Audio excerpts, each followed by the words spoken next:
Thank you, ladies and gentlemen. We got a slight tweak of the program right now. We are going to do an Adobe license update with Maurice Cummins and then flow into the keynote after that with the e-safety commissioner. The MC's been terrible at keeping a time so far today, so I've got to watch that. So we're going to move on to Maurice, and he's working with some of the Adobe team and Data3, I think, and they're just doing a bit of an update of the Adobe licensing journey that we're on. So thank you, Maurice. Thanks, Graham. If you're from Western Australia, South Australia, some of this licensing info may be quite similar for you as well. Our colleague Jane Chen from Adobe is going to speak to you and actually give you some detail about the update, followed by Dave Ward. Dave's the Data3 representative for licensing solutions in South Australia. In the absence of Julian, who's on leave at the moment, he's going to talk to us about what the experience has been of the named user changes in the Adobe licensing from a South Australian perspective, and then I'll talk to you about a survey. Over to you, Jane.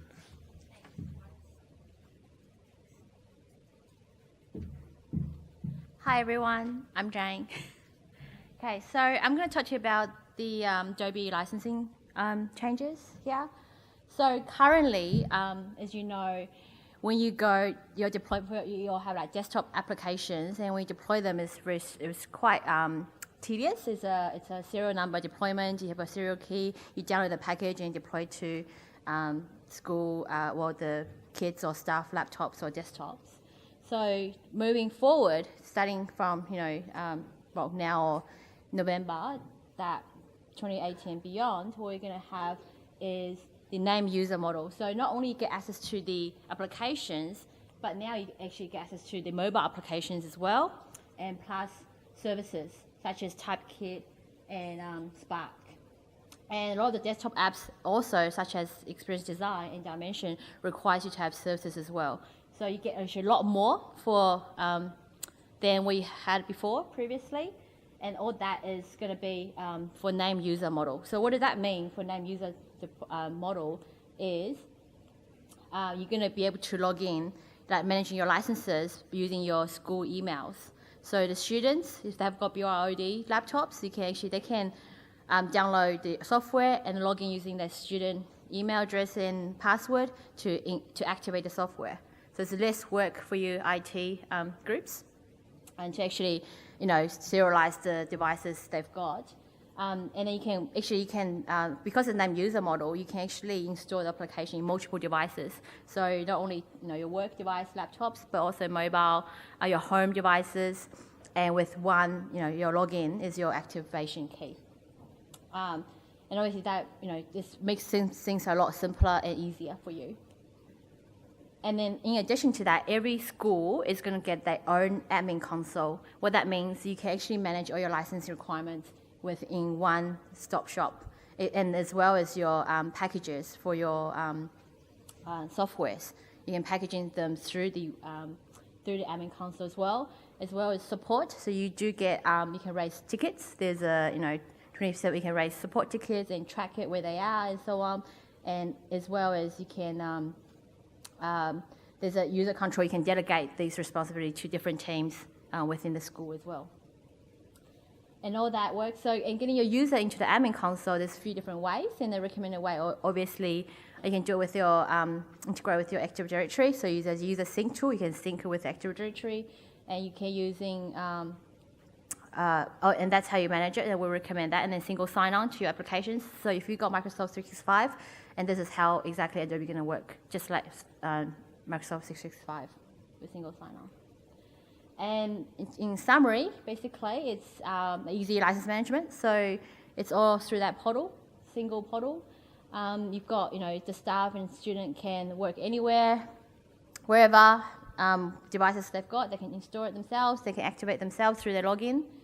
And then you've got the services you have control over the services. Sometimes you want to turn off certain services, applications, and turn on. It's all under control through the one admin console. And then the support and maintenance. One thing I want to also forgot to mention earlier is the expert session. So if you've got things that you want to know, like if you want to learn more about the Photoshop or want to do some video editing, you've got a problem with it, you can actually schedule expert session for 30 minutes one-on-one with Adobe expert to run the workshop with you. Okay, and that's pretty much it. Are you guys excited? I hope you are. Some are excited. All right, now I'm going to pass on to David to talk you through.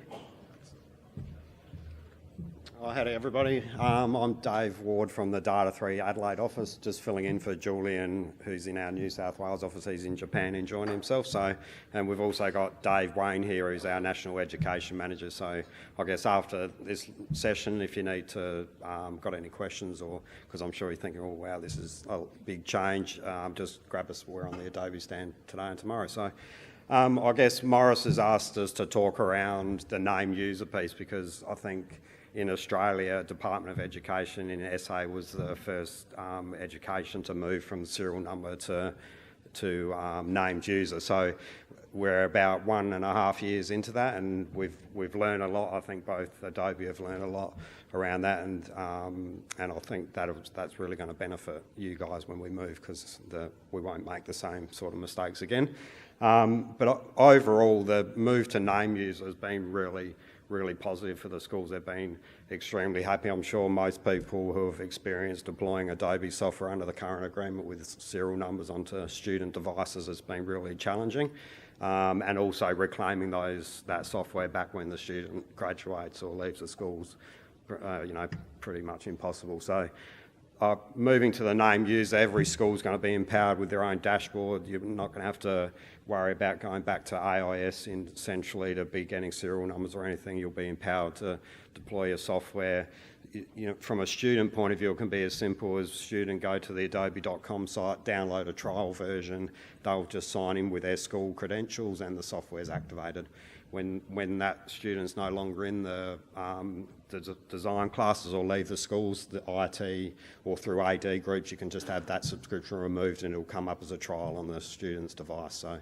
So I think it's a change, I guess, for you to, no one likes change. It's always a bit painful, but I think it's the effort we've seen with the Department of Education is the benefits are starting to be rewarded now.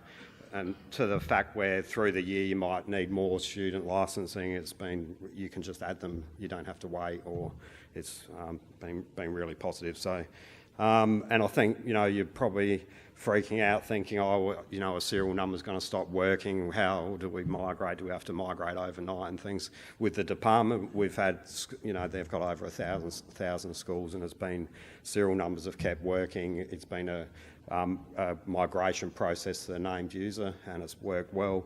I think Adobe Data 3 and with AIS, we did lots of webinars and things around, well, how do they transfer to the named user. Adobe got some great tools to help with that, to script from serial number to named user. So yeah, and I think the piece with the federated ID as well, from an IT point of view, the administration of it becomes really easy, because you can just have your AD groups that users are added to, and then they'll get the software, remove them, and they no longer have access. So let me just check my notes, see if I've missed anything.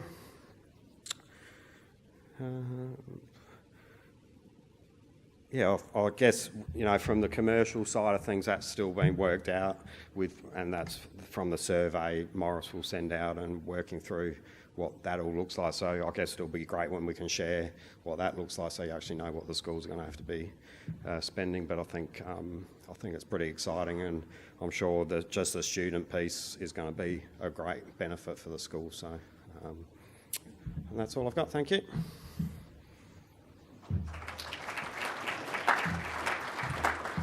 Thank you, Jane and David. I think it's important to hear from both companies, given the relationship, the important relationship that we have.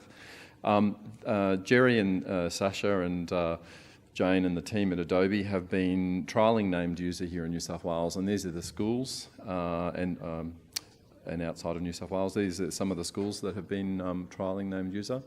I'm not sure how much capacity there is to trial that a little bit more, but make contact if you would like to give that a go sooner rather than later. You know, there's a great opportunity and we're learning, and hopefully some of these schools will talk back to us about their experience of moving over to named user. For me, this is a great relief. Adobe packaging, BOO devices has always been something, and deployment has been very time consuming, so I hope you'll be really happy. This is not the number of schools, but number of campuses using that, so 502 independent school campuses in New South Wales only, and currently 289 of those have the Adobe products licensed. So there's good uptake across the sector. Similar to in the Microsoft, I have a schedule of things we need to do to line this up. The most important thing being the survey is going to be sent again to people who have indicated themselves as being IT managers. If your school doesn't have an IT manager, this survey link will go to your Bursa or business manager. We ask for one response per school. This is a separate survey to the Microsoft survey. It's due on the same date. We'll analyse that, work up the agreement, discuss with the strategic directions group, and share through with you. Again, that will come from Paul Queenie, Head of Corporate Services at AIS New South Wales. And if you're not indicated as IT manager and would like to be, then please do that through our website. Thank you very much.